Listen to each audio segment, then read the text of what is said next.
មួយឆ្នាំមកនេះរាជរដ្ឋាភិបាលបានខិតខំគ្រប់បែបយ៉ាងដើម្បីការពារបូរណភាពទឹកដីនិងរក្សាការពារសន្តិភាពភ្នំពេញឯកឧត្តមប៉ែនបូណាអ្នកនាំពាក្យរាជរដ្ឋាភិបាលកម្ពុជាបានថ្លែងបញ្ជាក់តាមរយៈសន្និសីទសារព័ត៌មាននៅថ្ងៃទី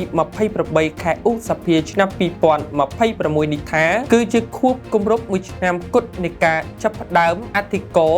នៃការឈ្លានពានទឹកដីកម្ពុជាពីសំណាក់កងទ័ពថៃឯកឧត្តមបានថ្លែងបញ្ជាក់ថារយៈពេលពេញមួយឆ្នាំមកនេះរាជរដ្ឋាភិបាលនិងថ្នាក់ដឹកនាំកម្ពុជាដោយមានវីរៈជនដ៏អង់អាចក្លាហាននិងការចូលរួមគាំទ្រពីប្រជាពលរដ្ឋគ្រប់មជ្ឈដ្ឋានបានខិតខំគ្រប់បែបយ៉ាងដើម្បីការពារបូរណភាពទឹកដីផងនិងរក្សាការពារសន្តិភាពជូនប្រទេសជាតិផងឯកឧត្តមប៉ែនបូណាបានបន្តថាបន្ទាប់ពីស្វែងរកនៅបទឈប់បាញ់2លើករាជរដ្ឋាភិបាលបាននឹងកំពុងបន្តធ្វើការងារការទូតយ៉ាងសកម្មឃ្លាវខ្លាបំផុតនិងឥតឈប់ឈរឡើយពីអាស៊ានឈានទៅអាស៊ីអូសេអានីអឺរ៉ុបសហរដ្ឋអាមេរិករហូតដល់ទីស្នាក់ការអង្គការសហប្រជាជាតិនៅញូវយ៉កសកម្មភាពគ្រប់បែបយ៉ាងផ្សារភ្ជាប់ជានិច្ចជាមួយបុព្វហេតុការពារបូរណភាពទឹកដីនិងប្រជាជនដែលជាអត្ថិភាពខ្ពស់បំផុត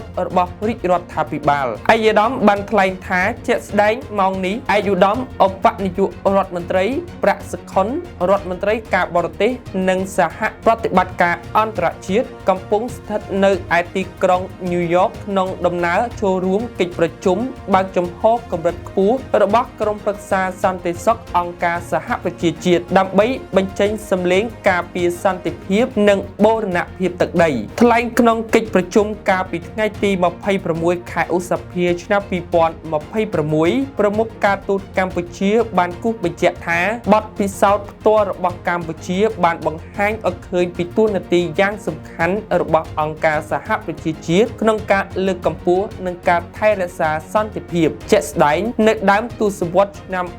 1990អាជ្ញាធរបណ្ដោះអាសន្នអង្គការសហប្រជាជាតិប្រចាំនៅកម្ពុជាហៅកាត់ថា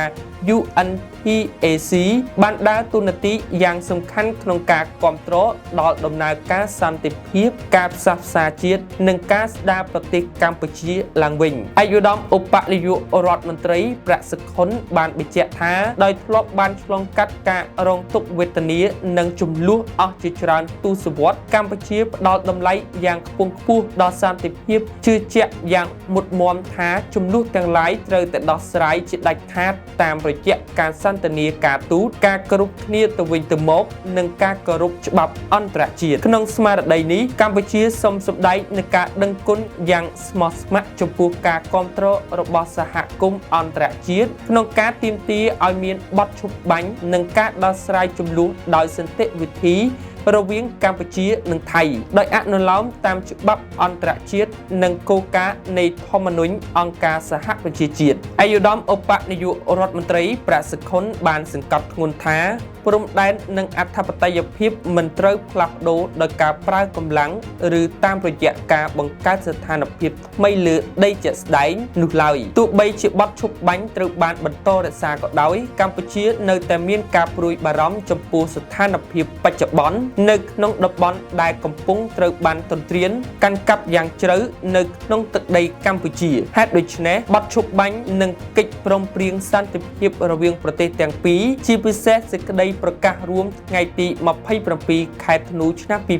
2025ចាំបាច់ត្រូវតែអនុវត្តឲ្យបានពេញលេញដោយមានប្រសិទ្ធភាពទាំងស្រុងនិងជាបន្ទាន់អ្នកនាំពាក្យរាជរដ្ឋាភិបាលកម្ពុជាបានគូសបញ្ជាក់ជាថ្មីថារាជរដ្ឋាភិបាលកម្ពុជាដែលមានសម្ដេចតេជោហ៊ុនសែនប្រធានព្រឹទ្ធសភានិងប្រមុខរដ្ឋស្ដីទីនិងសម្ដេចមហាបវរធិបតីហ៊ុនម៉ាណែតជានាយករដ្ឋមន្ត្រីបានកាន់ជំហរយ៉ាងម៉ឺងម៉ាត់ក្នុងការការពារខ្សែព្រំដែនអន្តរជាតិកម្ពុជាថៃដែលបន្សល់ទុកដោយគណៈកម្មការព្រំដែនឥណ្ឌូចិនសៀមគោរពគោលការណ៍ច្បាប់អន្តរជាតិគោលការណ៍ខ្សែព្រំដែនមិនកែប្រែគោរពអនុសញ្ញាសន្ធិសញ្ញាបារាំងសៀមផែនទីនិងកំណត់ហេតុបោះបង្គោលព្រំដែនរបស់គណៈកម្មការបោះបង្គោលព្រំដែនឥណ្ឌូចិនសៀមព្រមទាំងកិច្ចព្រមព្រៀងនិងឯកសារពាក់ព័ន្ធនានាដែលភាគីទាំងពីរបានឯកភាពគ្នានាពេលកន្លងមកកម្ពុជា មិនទទួលស្គាល់ជាដាច់ខាតនឹងការកែប្រែខ្សែព្រំដែនណាមួយ